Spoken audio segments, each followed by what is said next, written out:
Hello students, how are you?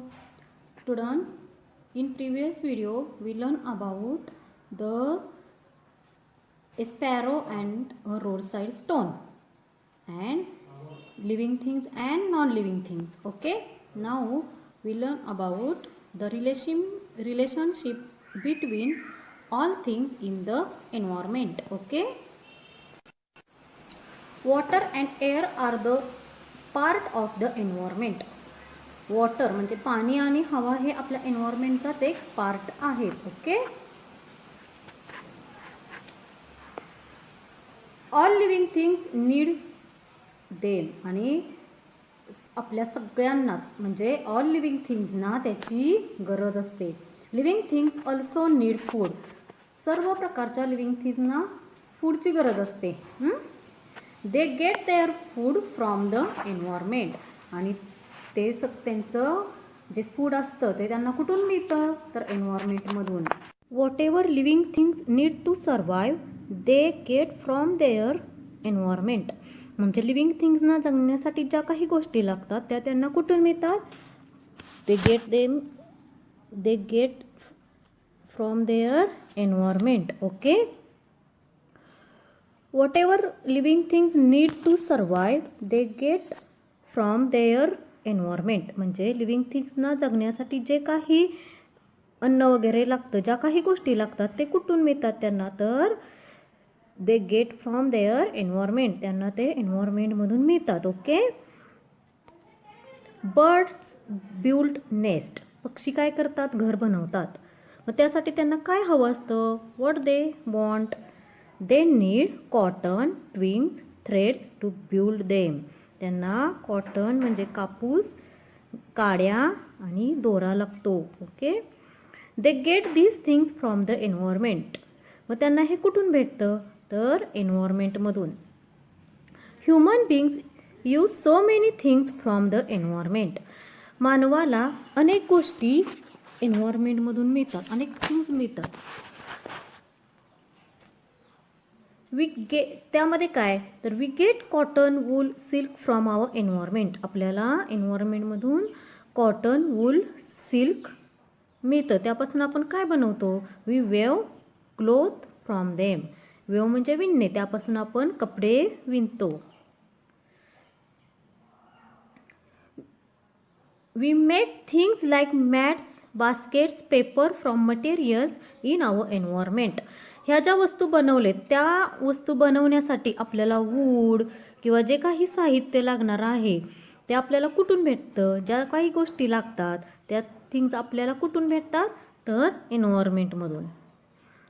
We build houses using clay and stone and wood. आपल्याला जर घर बांधायचं आहे तर त्यासाठी जे काही दगड, माती, लाकूड असेल ते आपल्याला कुठून मिळतं तर एन्व्हायरमेंटमधून. These material too we get from our environment. Okay, the seeds of some plants are scattered by the wind.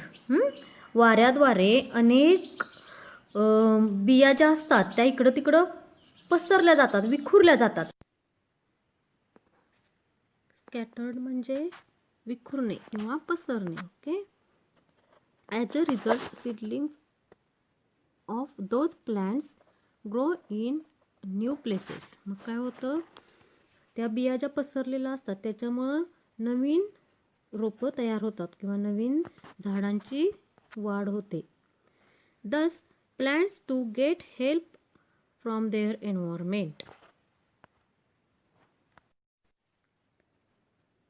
प्लांट्सना त्यांच्या वाढीसाठी एन्व्हायरमेंटची हेल्प होते. Okay, living things take many things from their environment. सजीव एन्व्हायरमेंटमधून खूप गोष्टी घेतात.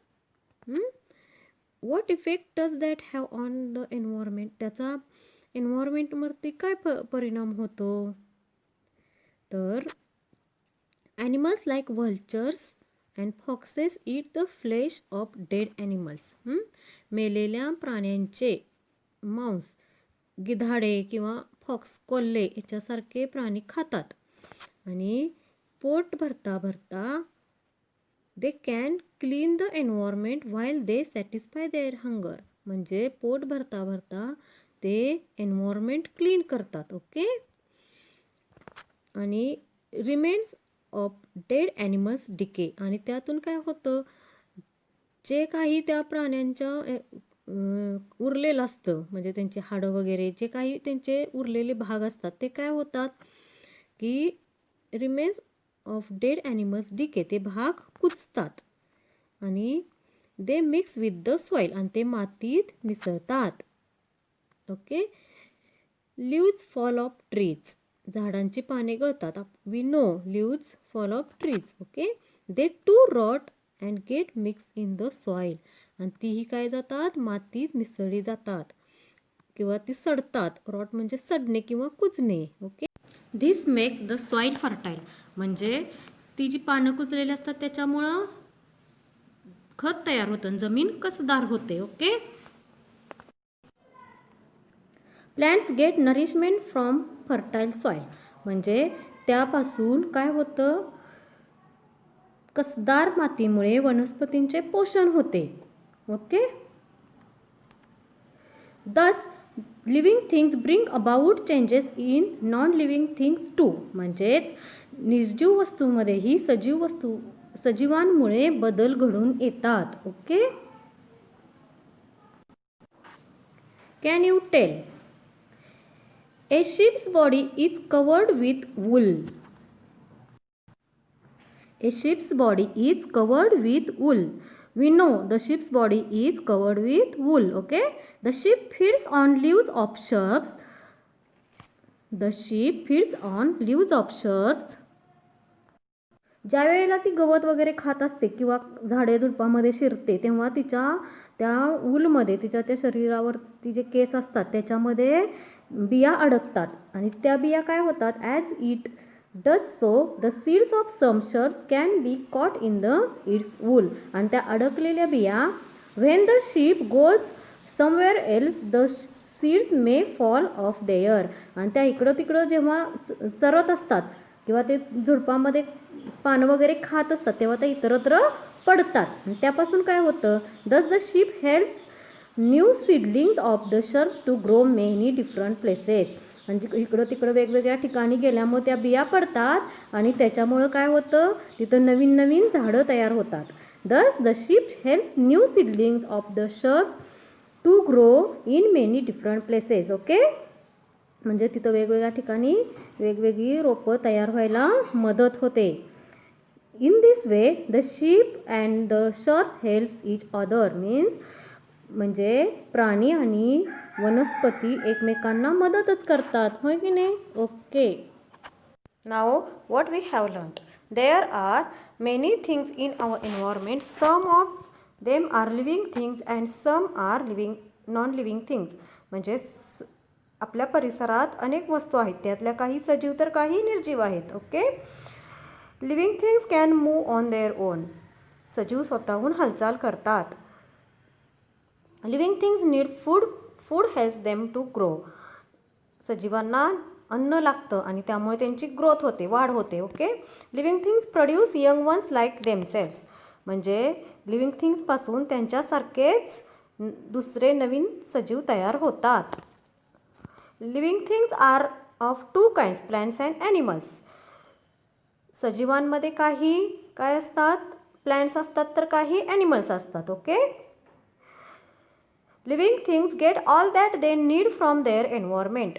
सजीवांच्या सर्व ज्या गरजा आहेत त्या एन्व्हायरमेंटमधूनच पूर्ण होतात किंवा भागतात. Okay. Living things bring about changes in non living things too. म्हणजे निर्जीव वस्तूंमध्येही सजीवांमुळे बदल घडून येतात. All things in the environment depend upon each other. म्हणजे परिसरातील सर्व घटक एकमेकांवरच अवलंबून असतात. ओके. Always remember. हे नेहमी लक्षात ठेवा. Needs of all living things are fulfilled by things in their environment. Such things should not be allowed to go waste.